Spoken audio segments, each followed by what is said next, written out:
நம்ம வீட்டில் எதுக்கு துளசி மாடம் வச்சிருக்கோம்? அதோட சயின்டிஃபிக் ரீசன் என்ன?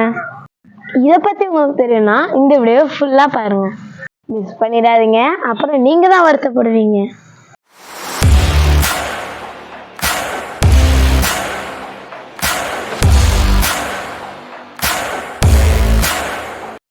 நம்ம நாட்டில் வீட்டுக்கு ஒரு துளசி மாடம் கண்டிப்பாக இருக்கும். அதை எதுக்காக நம்ம வச்சுருக்கோம்? சிலர் அதை பக்திக்காக வச்சுருப்பாங்க, சிலர் அதை உடல் நலத்துக்காக வச்சுருப்பாங்க. நம்ம எல்லாருக்குமே தெரியும், நம்ம வீட்டில் நம்ம துளசி செடி வைக்கிறதுனால நல்லா ஃப்ரெஷ்ஷான காற்று கிடைக்குது. அதை சாப்பிட்றதுனால நம்மளுக்கு நிறைய பெனிஃபிட்ஸ் கிடைக்குது. சம்டைம்ஸ் பூச்சி வராமலும் தடுக்குது.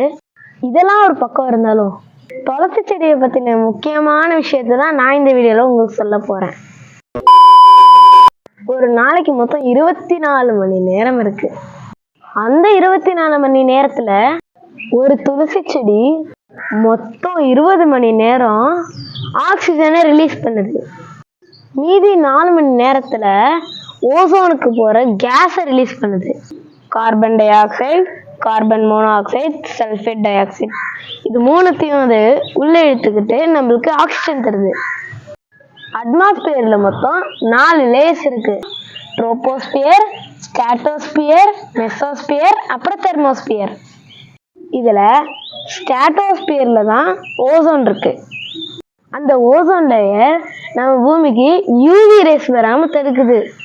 அதாவது அதை அல்ட்ரா வயலட் ரேடியேஷன் சொல்லுவாங்க. ஒருவேளை அந்த யூவி ரேஸ் நம்ம பூமிக்குள்ள வந்தா என்ன ஆகும்?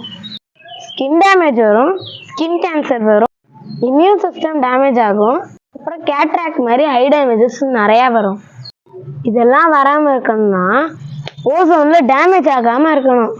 அதுக்கு நம்ம எல்லார் வீட்லேயும் ஒரு துளசி செடியாச்சும் வளர்க்கணும். இதுக்காக தான் நம்ம வீட்டில் துளசி மாடத்தை வச்சுருக்கோம். இப்போ உங்களுக்கு புரிஞ்சிருக்கும்னு நினைக்கிறேன். இதே மாதிரி சயின்டிஃபிக் ரீசனோட அடுத்த வீடியோவில் உங்களை சந்திக்கிறேன். பாய்.